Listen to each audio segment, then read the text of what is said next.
Hello guys, welcome back to my channel. তো আজকে ছিল আমার ভাগনার অন্নপ্রাশন। সেখানেই আমরা যাচ্ছি। রাস্তায় ছিল প্রচণ্ড জ্যাম, যার জন্য আমাদের লেট হয়ে গেছে। আর মাঝখানে আমরা একটু গিফট নেওয়ার ছিল, সেটাও নিয়ে নিয়েছি। এসে দেখছি ভাগনা ঘুমিয়ে পড়েছে। আর আমাদের ফ্ল্যাটের প্রায় অলমোস্টই সবাই এসে গেছে। সবাই এসে এখানে ফটোশ্যুট করে নিচ্ছিল। আর ভাগনা তো ঘুমিয়েই পড়েছে, একদম ঘুমিয়ে কাদা। তারপরে আমরা এখানে চলে এসেছিলাম স্টার্টার কাউন্টারে। ভাই নিয়ে নিচ্ছিল চিকেন পকোড়া।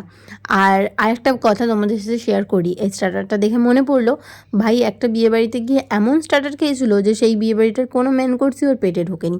দেখো দেখো দেখো কীভাবে নিচ্ছে, আরও চাইছে। মানে যে দিচ্ছে সেই দাদাটা ওকে দেখছে কীভাবে। তারপর তো আমি এখানে ফটো তুলছিলাম, তুলতে এসে দেখি ওর মুখ চলছে, ফটো কি তুলবো। তারপর এখানে আরেকজনকে ডাকছি, তারও মুখ চলছে। আর এখানে দেখো আমরা দুজন কিন্তু আজকে সেম সেম পড়েছি, কেমন লাগছে অবশ্যই জানিও। তারপর ভাগনা ঘুম থেকে উঠে পড়েছিল। আর ঘুম থেকে উঠেই মানে এত ক্রাউড তো দেখেনি, ঘাবড়ে গেছে। তারপর ওকে একটু বাইরে নিয়ে এসেছিলাম, যেহেতু আমি বসে আছি ওর তো শান্তি হবে না। উঠে দাঁড়াতেই মানে 1 সেকেন্ড ওর মুডটা দেখো কেমন চেঞ্জ হয়ে গেল। ঘুরতে এত ভালোবাসে, মানে ওকে ঘোরাতে হবে, বসে থাকলে হবে না।